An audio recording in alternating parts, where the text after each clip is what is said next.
In today's video, I'm going to be ranking every single achievement from the premier space disaster simulator Kerbal Space Pro its slightly inbred mobile cousin Spaceflight Simulator. This game is more or less a 2D version of KSP with more microtransactions, so do I really need to say more? Here comes the money! Here we go!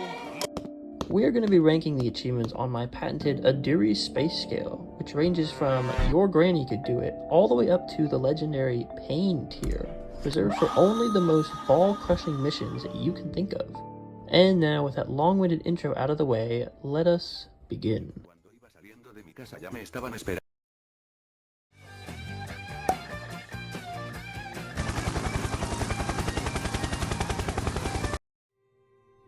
Welcome to Granny Tier, the easiest one of the video.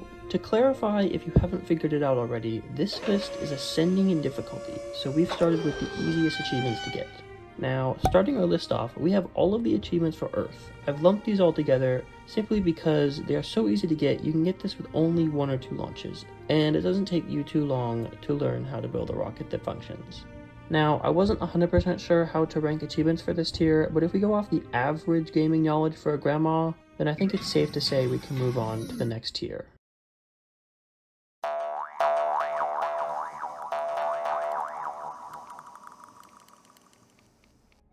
And now that we have ascended past the tier of what your average grandma can do, we can start getting into some real challenges. First off, the achievements for getting into an orbit and landing on the moon. I'm not entirely sure why, but something tells me that NASA could actually do these in real life.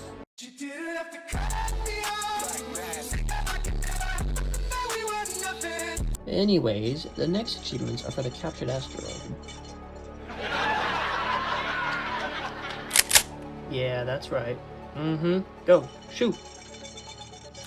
Anyways, these achievements are for the captured asteroid. Both of them are pretty easy to do if you've gone to the moon. I'd say it's actually easier to land on and return from than the moon, in fact.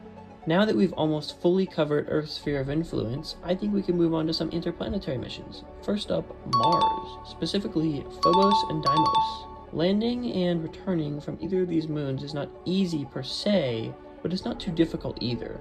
You really just need a large ship and some smaller landers to send down. We're going to come back to Mars later, but for now, we're going closer to the Sun. Both Mercury and Venus landings are quite easy actually. It's just returning that poses a real challenge. For that reason, I'm putting the landing achievements in the NASA tier, and we're going to come back when we get to the next tiers. Now, you may notice that we are out of space on the tier list, so give me a second.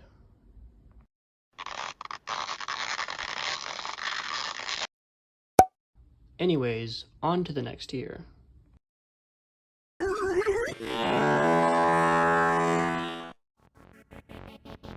Welcome to the big leagues, fellas. When you start getting these achievements, you can start calling yourself a rocket scientist. Don't worry, I'm sure NASA would agree.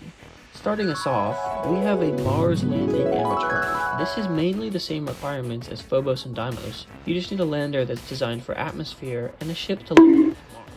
Now this is definitely harder, but it pales in comparison to what we'll see in a few minutes. And once you've conquered Mars, it's safe to say you can get a grand tour on the moon quite easily as well. It isn't even that hard, just send up a big lander or a stationary fuel vat, and you've got the achievement in the bag. Now I wasn't sure if I should put the Jupiter or final Mars achievement in this tier, but I decided they aren't too bad compared to the final 2 achievements that you'll inevitably be faced with. Fuck. So with that in mind, the next achievement here is any of the 4 Jupiter moon landings.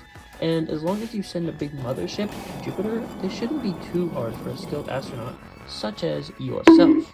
That means that rounding off this tier is a Mars Grand Tour. This is quite hard and will definitely require the use of a mothership or some other way to refuel the lander. If you want to see an absolute idiot and buffoon try and fail to complete a Mars Grand Tour, you should check out my channel. Now, with that shameless plug out of the way, on to the final tier.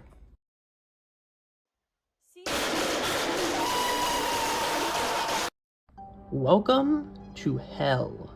These 2 achievements suck to get for a reason. Mercury is super close to the Sun and far from Earth, and its lack of an atmosphere means you have to slow down with precious fuel.